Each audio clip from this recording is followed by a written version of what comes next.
विठ्ठल श्री ज्ञानदेव तुकाराम विचारसागर चतुर्थ तरंग पान number 91 167 Doha. पूर्व दोहे विषय बिंब जो कुटस्थ ता सहित अभासकू जीव कह्या। जीवाची व्याख्या या ठिकाणी आपल्या समोर मांडलेली आहे। यामध्ये यह प्रतीत होवे है, जो बुद्धि में प्रतिबिंब है सो कुटस्थ का है और बाहर के ब्रह्मचेतन का नहीं।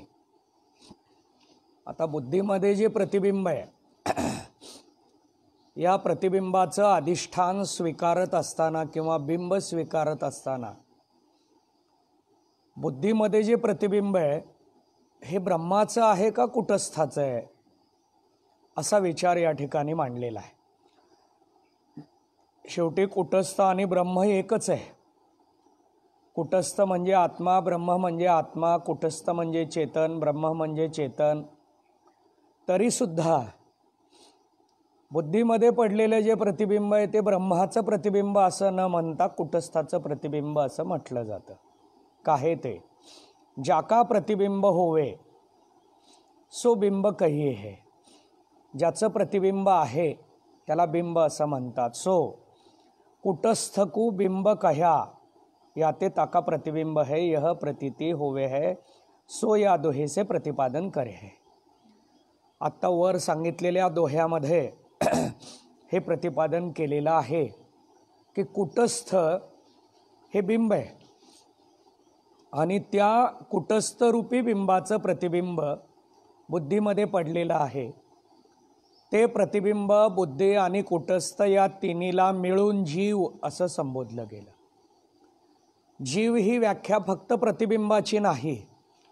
जीव हे फक्त आभासाला म्हटलेलं नाही।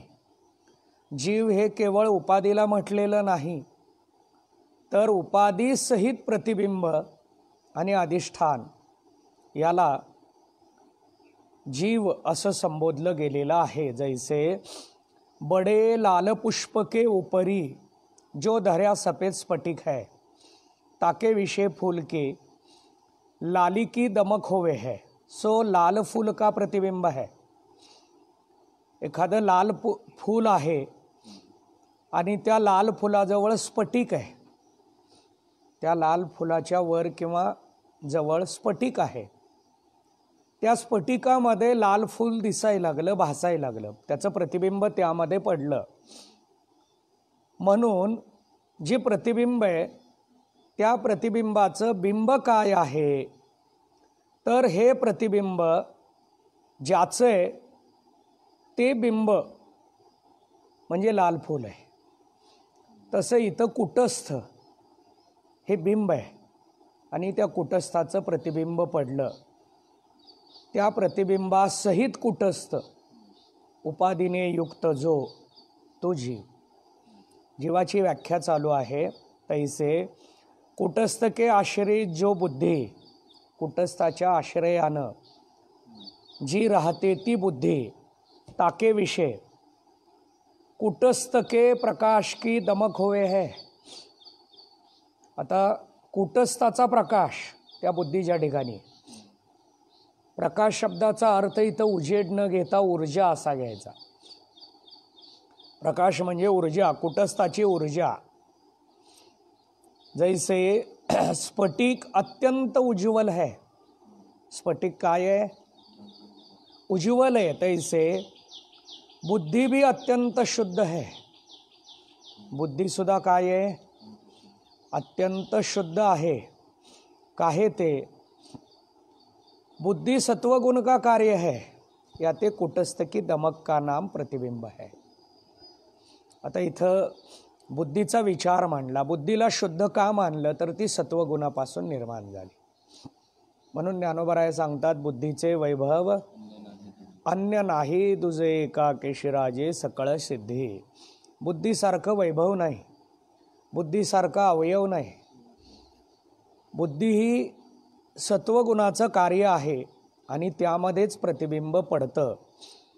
अथवा ब्रह्मचेतन का प्रतिबिंब है, आता ब्रह्मचेतनाचं जर प्रतिबिंब स्वीकारायचं झालं तर जैसे महाकाश का घटके जल में प्रतिबिंब होवे है, घट आणि घटामध्ये असलेलं जल, घटामध्ये जल आहे, पाणी आहे, जलामध्ये जलमे प्रतिबिंब, या जलामध्ये या पाण्यामध्ये प्रतिबिंब कशाचं आहे? भीतर के आकाश का नहीं, आतल्या आकाशाचं प्रतिबिंब नाही. जितनी गंभीरता जल विषय प्रतीत होवे है उतनी गंभीरता भीतर के आकाश में है नहीं. सो गंभीरता आकाश का प्रतिबिंब है या ते बाहेर के आकाश का प्रतिबिंब है. आता पाण्यामध्ये जी गंभीरता आहे, पाण्यामध्ये जे खोलपणा आहे, तो खोलपणा घटातल्या आकाशामध्ये नाही तर तो महाकाशामध्ये आहे. आणि महाकाशामुळे असल्यामुळे तो पाण्याच्या ठिकाणी भासू लागला. यह जो कहे है, हे जे सांगितलेलं आहे त्यात व्यापक चेतन का प्रतिबिंब बने नाही, व्यापक चेतनाचं प्रतिबिंब पडत नाही. सो आकाश के दृष्टांत से शंका दूर होवे, आकाशाच्या दृष्टांताने ही शंका दूर होते. काहे ते? जो आकाश भी व्यापक है और ताका प्रतिबिंब होवे है. आकाश व्यापक आहे आणि त्याचं प्रतिबिंब पडतं.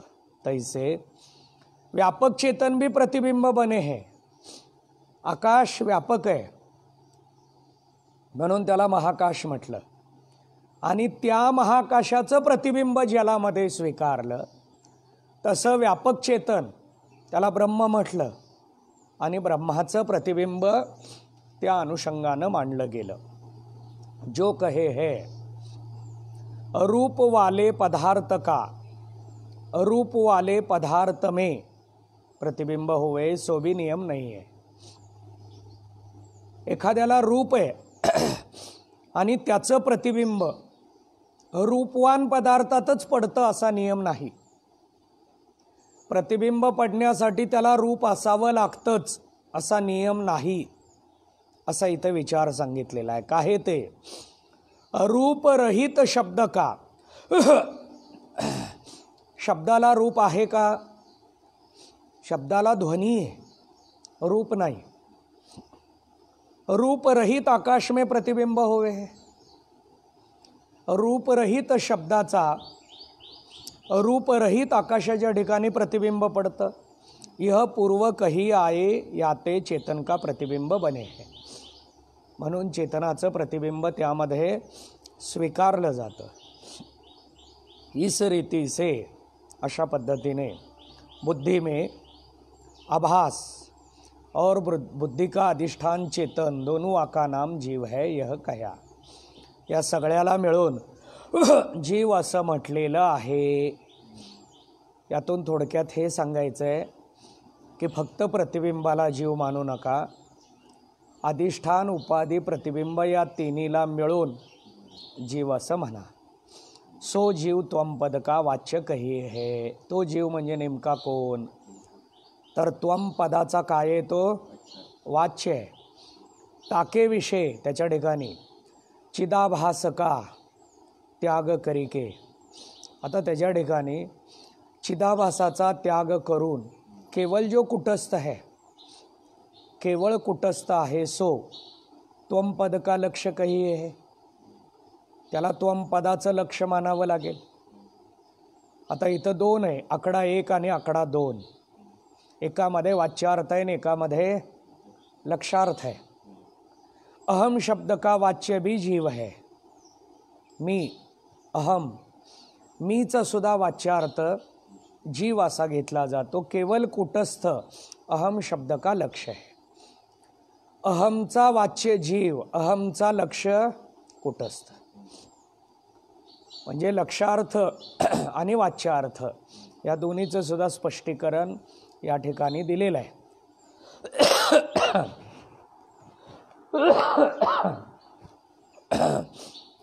168 यद्यपि चिदाभास और कुटस्थ दोनों का नाम जीव है. चिदाभास आणि कुटस्थ या दोन्हीला मिळून जीव असं म्हटलेलं आहे. तथापि जीवपणे के जो धर्म है सो सारे आभास विषय है. जीवपणा याचे जे धर्म आहेत ते सगळे आभासाच्या ठिकाणी, प्रतिबिंबाच्या ठिकाणी, ते कुटस्थाच्या ठिकाणी नाहीत. आता इथं खूप सुंदर विचार आलेला आहे. वाच्यार्थ आणि लक्षार्थ मिळून जीव म्हटलेला आहे, पण धर्म सांगत असताना वाच्यार्थाच्या ठिकाणीच धर्म सांगितलेला आहे. धर्माचा विचार हा लक्षार्थाच्या ठिकाणी मांडलेला नाही. वाच्यार्थ प्रतिबिंब आहे आणि लक्षार्थ कुटस्थ आहे. प्रतिबिंब आणि कुटस्थ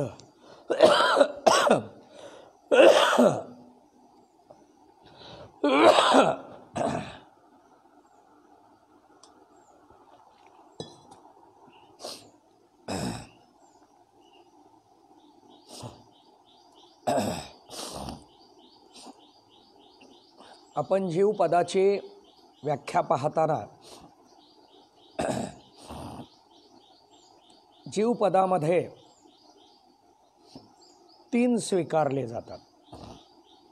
एक कुटस्थ, 2 प्रतिबिंब आणि 3 उपाधी. या 3 मध्ये जीवपणाचे जे धर्म आहेत हे 3 मध्ये कुणाच्या ठिकाणी, तर त्याचा विचार इथं मांडला. जीवपणे के जो धर्म है सो सारे आभास विषय है. ते सगळेच्या सगळे कुठे आहेत? आभासाच्या ठिकाणी आहेत. पुण्य और पाप, पुण्य पाप के फल सुख दुख, लोकांतर विषय गमन और या लोक विषय आगमन,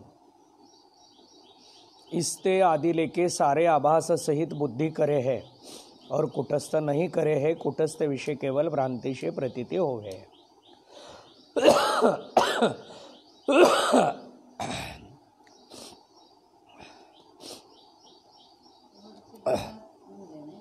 हाँ हाँ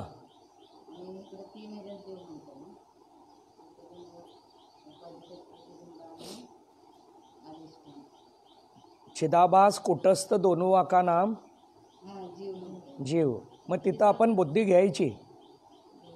हां, सिद्धांत कधीच बदलत नाही. सिद्धांत हा कायम असतो. तिथं वर्णन आलं नाही किंवा त्याचा उल्लेख केला नाही म्हणून त्याला बाजूला ठेवायचं नाही. त्याला अंतर्भूत घ्यायचंच, त्याला स्वीकारावंच लागतं. परंतु ह्या पॅरेग्राफमध्ये त्यांना हे सांगायचं आहे, हे तिन्ही असलं तरी जीवपणाचे जे धर्म आहेत, पापपुण्य, सुखदुःख, गमनागमन, हे कुटस्थाच्या ठिकाणी नाही, हे चिदाभासाच्या ठिकाणी. या पॅरेग्राफचा एवढाच अर्थ आहे. मग काही जण कुटस्थाच्या ठिकाणी पाहतात ते भ्रांती से, असं शेवटचं वाक्य आहे. भ्रांति से प्रतीति होवे है, सो भ्रांति से प्रतीति भी बुद्धि सहित आभास को होवे है. आता ती भ्रांती कोणाला? बुद्धीला का आभासाला? बुद्धि सहित आभासिता आलं, कुटस्थ को नाही. आता ही भ्रांती कुटस्थाला नाही, जीवाला आहे. पण जीवामध्ये कुटस्थ नाही का, अशी आता इथं शंका नाही घ्यायची. कूट, आता त्या कुटस्थ शब्दाचं स्पष्टीकरण दिलंय. कूट जो लोहार का अहरण ताकी न्यायी. कूट म्हणजे लोहाराचे ऐरण, त्या न्यायाप्रमाणे निर्विकार रूप से स्थित होवे सो कुटस्थ कहिए. जे निर्विकार आहे,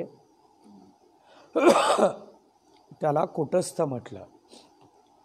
हे सगळे विकार, हे सगळे धर्म हे कुटस्थाच्या ठिकाणी नाही, हे जीवाच्या ठिकाणी आहे.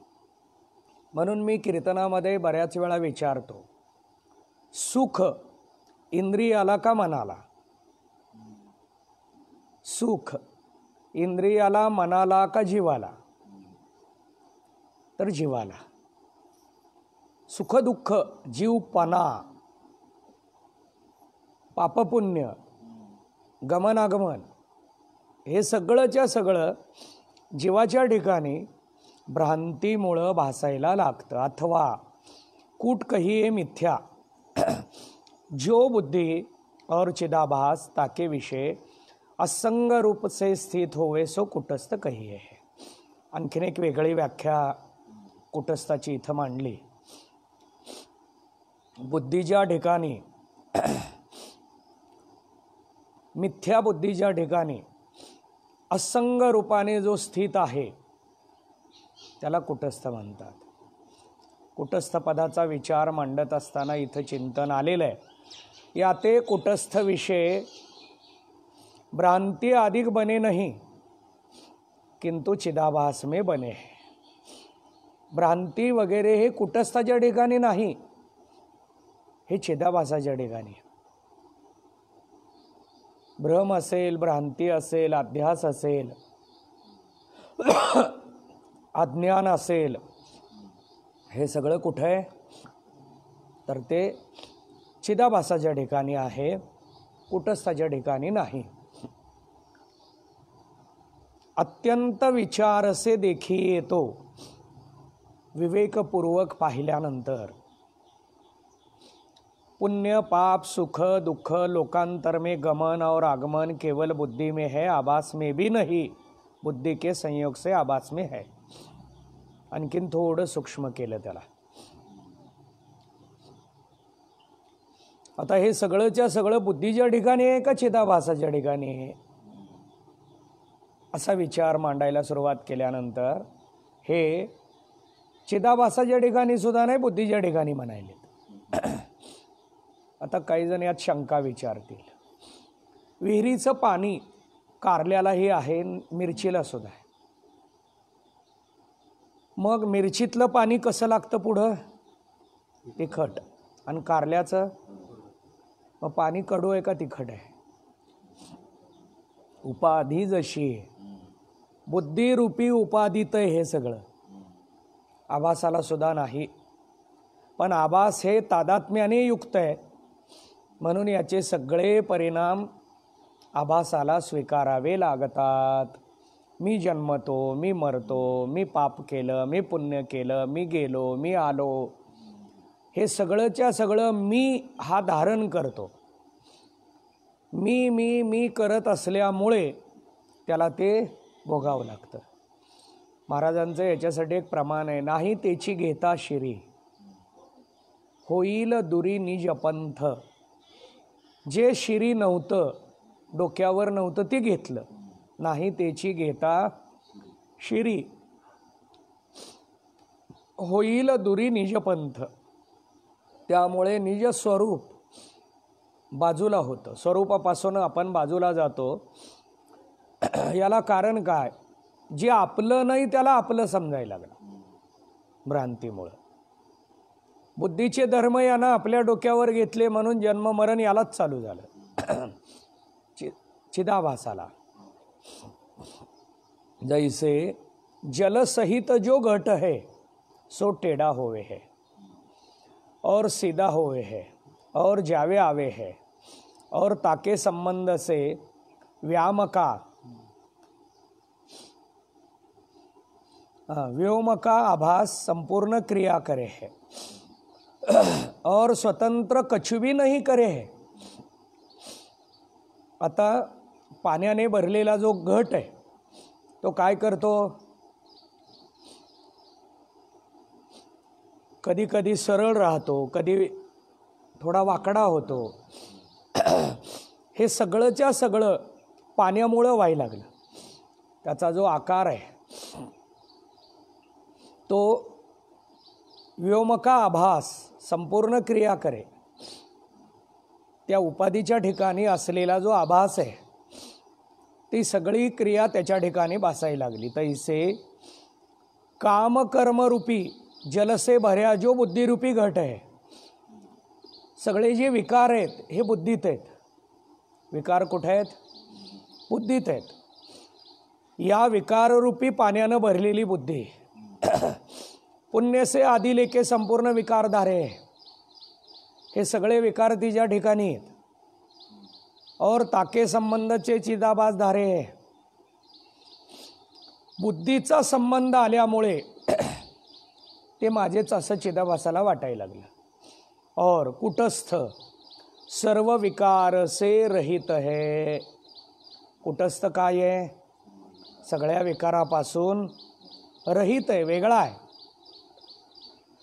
तो आहे बुद्धीचं अधिष्ठान, पण त्याच्याहून वेगळा आहे. बुद्धीला प्रकाशित करतो, चिदाभासाला प्रकाशित करतो, पापपुण्याला प्रकाशित करतो. या सर्वाला तो प्रकाशित करत असला तरी तो त्यांच्याहून वेगळा आहे, असंग आहे. जैसे जलपुरीत घटके विकार से रहित.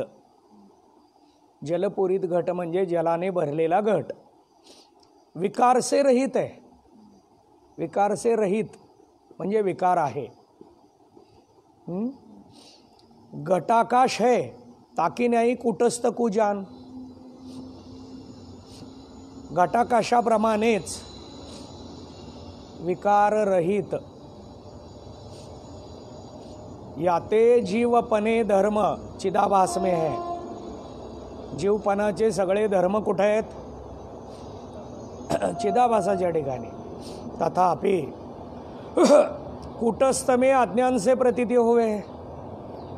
आम्हाला जे कुटस्थाच्या ठिकाणी प्रतीतीला यायला लागलं ते कशामुळं? अज्ञानामुळं. जोपर्यंत अज्ञान आहे तोपर्यंत प्रतीती आहे.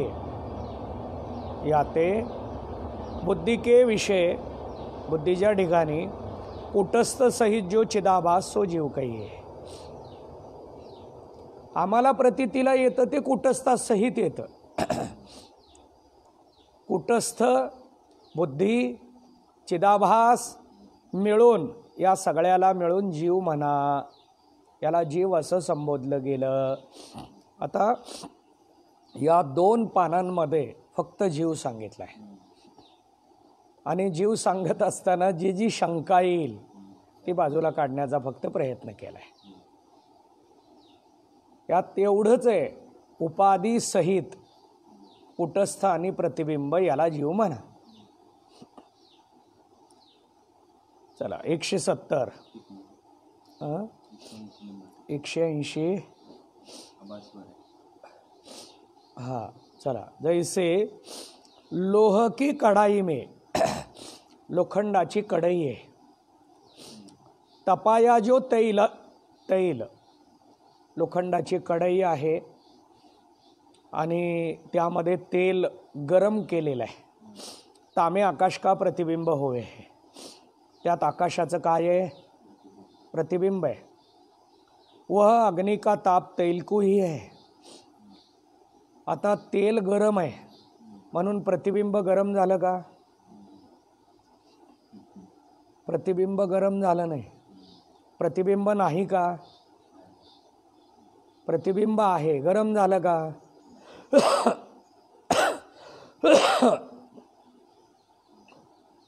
लोखंडाच्या कढईत असलेलं तेल तप्तंय, गरम आहे, त्यात प्रतिबिंब आहे. ते प्रतिबिंब गरम होत नाही, पण आहे. तद्वत त्याप्रमाणे आकाश के प्रतिबिंब को नाही. त्याप्रमाणे आकाशाच्या प्रतिबिंबाला हे स्पर्श करत नाही. तैलपुरीत कढाई के, तेलाने युक्त असलेली कढई. अधिष्ठान रूप आकाश को कहाँ से होवेगे.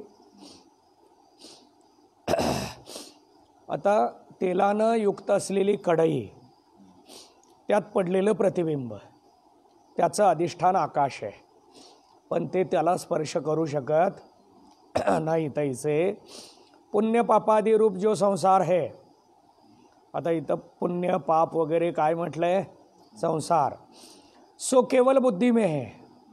हा संसार कुठं आहे, फक्त बुद्धीच्या ठिकाणी. आभास में भी भ्रांती विना नाही, आभासामध्ये सुद्धा नाही. म्हणजे हा फक्त संसार बुद्धीमध्ये. बुद्धीत जर अलिप्त केली तर संसार आहे का? मग बुद्धी अलिप्त करणं म्हणजे तादात्म्य बाजूला करणं. आसक्ती रहित होणं, तादात्म्य रहित होणं. ज्याचं तादात्म्य संपलं त्याला आपण जीवनमुक्त म्हणतो. पण बुद्धी आहे, देह आहे, जीवन आहे, तादात्म्य नाही. तादात्म्य नाही म्हणून आपण त्यांना मुक्त म्हणतो, आणि तादात्म्य आलं की जीव म्हणतो. जीव आणि मुक्त यामध्ये फक्त तादात्म्य आहे. तब तिनके अधिष्ठान कुटस्थ में कहाँ से होवेगा. आता त्याचं अधिष्ठान कुटस्थ. आता आभासाच्या ठिकाणीच हे नाही तर कुटस्थाच्या ठिकाणी असेल का, असा विचार आहे. परंतु तिसकी कुटस्थ में प्रतीति ही अज्ञानकृत भ्रांती है. आम्हाला जी प्रतीती येते ती अज्ञानाने युक्त असलेल्या भ्रांतीमुळे आहे. अज्ञान नसेल तर भ्रांती नाही, भ्रांती नसेल तर हे सगळं आम्हाला भासत नाही. मग ते पाप असेल, पुण्य असेल, जन्म असेल, मरण असेल, गमनागमन असेल, सुखदुःख असेल, धर्म अधर्म असेल, हे सगळंच्या सगळं अज्ञानरूपी भ्रांतीमुळं आम्हाला भासायला लागतं. आणि हे भासत असलं तरी बुद्धीच्या ठिकाणी आहे, उपाधीच्या ठिकाणी आहे, आभासाच्या ठिकाणी नाही, प्रतिबिंबाच्या ठिकाणी नाही. मग प्रतिबिंब आभासाच्या ठिकाणी नाही तर कुटस्थाच्या ठिकाणी असेल का, तर कुटस्थाच्या ठिकाणी सुद्धा हे नाही. यह जो जीव का स्वरूप वर्णन किया. आता हे जे जीवाचं वर्णन केलं याके विषय प्राज्ञ की हानी होवे. आता त्यात एक शंका यायला लागली, प्राज्ञाची हानी होते. आता इथं प्राज्ञ कशाला म्हटलंय, हे सुषुप्तीतल्या जीवाला काय म्हटलंय,